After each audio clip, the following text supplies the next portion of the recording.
Сәлем достар, балаңыз магазиннен сок әпер деп мазаңызды алса, осы сокты жасап беріңіз. Дәмді балаларға 100% ұнайды.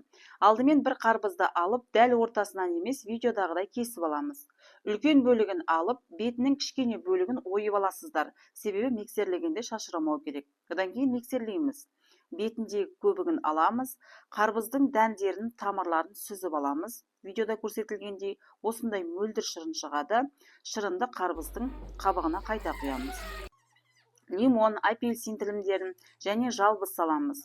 Үйлеріңізде қандай жеміс бар, соны салсаңыздар болады, я болмаса мүлде салмай ақ қойсаңыздар болады.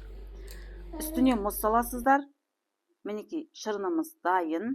Балаларға 100% ұнайды. Ас болсын, сіздер де жасап көріңіздер. Бір жақта дарбыз дейді.